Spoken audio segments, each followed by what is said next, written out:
Waktu terbaik berhubungan badan sesuai sunnah. Ada pertanyaan. Kapan waktu berhubungan intim yang sesuai ajaran Islam? Terima kasih. Jawab. Bismillah wassalatu wassalamu ala rasulillah, amma ba'du. Pertama, ada keadaan di mana seorang suami dianjurkan untuk mendatangi istrinya. Keadaan itu adalah ketika suami tidak sengaja melihat wanita dan dia terpikat dengannya. Anjuran ini berdasarkan hadis dari Jabir bin Abdullah radhiyallahu anhuma bahwa Nabi Shallallahu alaihi wasallam bersabda, "Wanita itu ketika dilihat seperti syaitan, punya kekuatan menggoda. Karena itu, jika ada lelaki melihat wanita yang membuatnya terpikat, hendaknya dia segera mendatangi istrinya. Karena apa yang ada pada istrinya juga ada pada wanita itu." HR Turmudzi 1158, Ibnu Hibban 5572, Ad-Darimi dalam Sunannya 2261, dan yang lainnya. Sanad hadis ini dinilai sahih oleh Syuaib Al-Arnaud. Dalam riwayat lain di Sahih Muslim dari sahabat Jabir bahwa Rasulullah Shallallahu alaihi wasallam, "Idza ahadukum a'jabathul mar'atu fawaqa'at fi qalbihi faly'amad ila imra'atihi falyuwaqi'ha fa inna dzalika yaruddu ma fi nafsihi." Jika ada lelaki yang terpikat dengan seorang wanita hingga membuat dia jatuh cinta, hendaknya dia segera mendatangi istrinya dan melakukan hubungan dengannya. Dengan ini akan menghilangkan perasaan cinta dalam hatinya. HR Muslim 1403.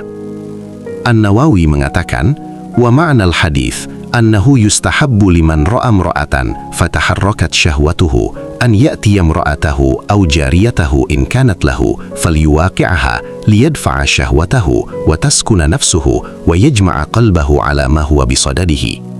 Makna hadis bahwa dianjurkan bagi lelaki yang melihat wanita kemudian syahwatnya naik agar dia segera mendatangi istrinya atau budaknya jika dia punya budak hingga dia melakukan hubungan badan dengannya agar bisa menahan syahwatnya dan jiwanya menjadi tenang, sehingga hatinya bisa kembali konsentrasi dengan tugasnya. Syarh Sahih Muslim An-Nawawi 978. Kedua, mengenai waktu khusus yang berisi anjuran untuk melakukan hubungan badan, kami tidak menjumpai adanya dalil yang menjelaskan hal ini. Namun terdapat beberapa riwayat yang menunjukkan bagaimana kebiasaan orang soleh masa silam dalam memilih waktu untuk melakukan hubungan badan. Berikut diantaranya. 3 waktu aurat. Yang dimaksud 3 waktu aurat adalah sebelum subuh, siang hari waktu zuhur, dan setelah isya. Allah berfirman, "Hai orang-orang yang beriman, hendaklah budak-budak, lelaki dan wanita yang kamu miliki, dan orang-orang yang belum balik di antara kamu, meminta izin kepada kamu 3 kali dalam satu hari, yaitu sebelum sholat subuh, ketika kamu menanggalkan pakaian luarmu di waktu zuhur, dan sesudah sholat isya. Itulah 3 waktu aurat bagi kamu. Tidak ada dosa atasmu, dan tidak pula atas mereka selain dari 3 waktu itu." Quran Surat An-Nur ayat 58. Diriwayatkan dari Muqatil bin Hayyan, beliau menceritakan sebab turunnya ayat ini. Ada pasangan suami istri di kalangan Ansor yang dia sering membuatkan makanan untuk Rasulullah Shallallahu alaihi wasallam. Suatu ketika budaknya masuk ke kamar menemui mereka tanpa izin di waktu yang mereka tidak sukai untuk ditemui. Sang istri pun melaporkan kepada Nabi Shallallahu alaihi wasallam, "Ya Rasulullah, ma aqbaha hadza?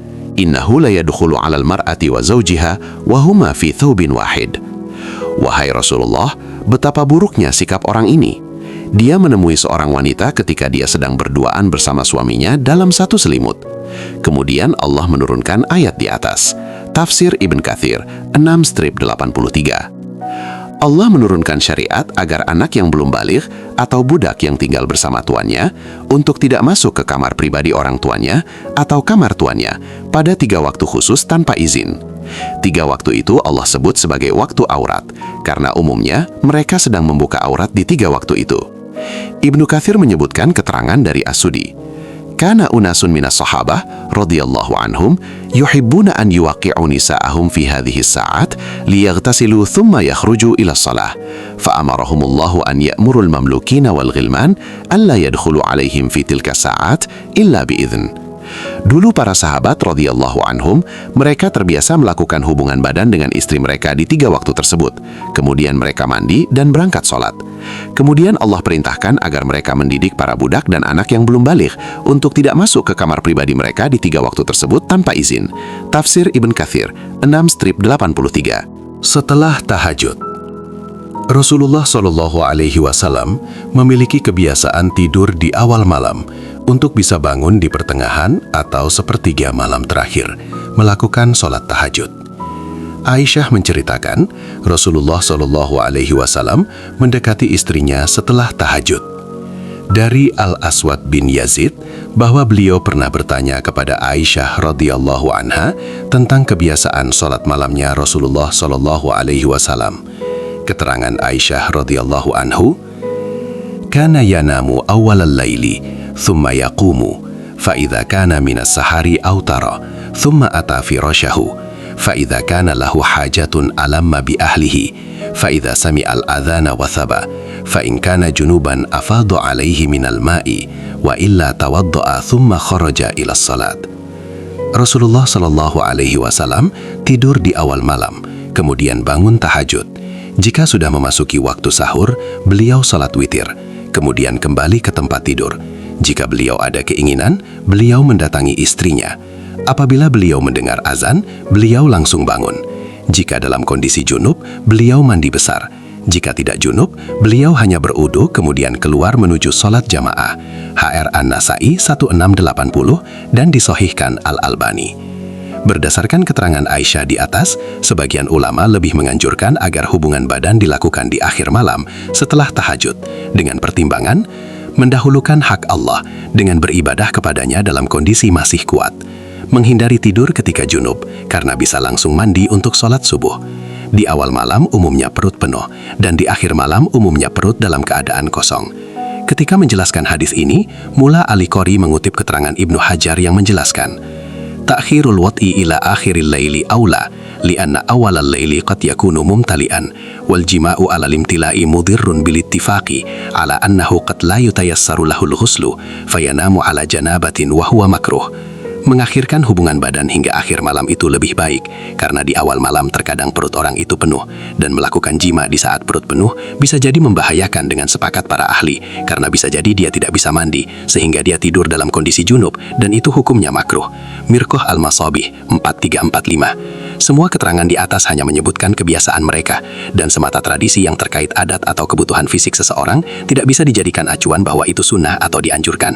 Karena itu, pertimbangan yang disebutkan oleh Ibnu Hajar hanya pertimbangan terkait dampak baik ketika hubungan badan diakhirkan hingga mendekati sahur. Dengan demikian, kesimpulan yang bisa kita berikan bahwa dalam masalah ini tidak ada acuan baku, sehingga dikembalikan kepada kebutuhan dan kebiasaan masyarakat. Allahu a'lam, dijawab oleh Ustadz Ami Nur Baitz, Dewan Pembina www.konsultasisyariah.com. Anjuran mengkonsumsi Netcordiko sebaiknya selepas waktu asar, agar saat nanti selepas tahajud, stamina tubuh tetap terjaga, dan tentunya vitalitas lebih maksimal.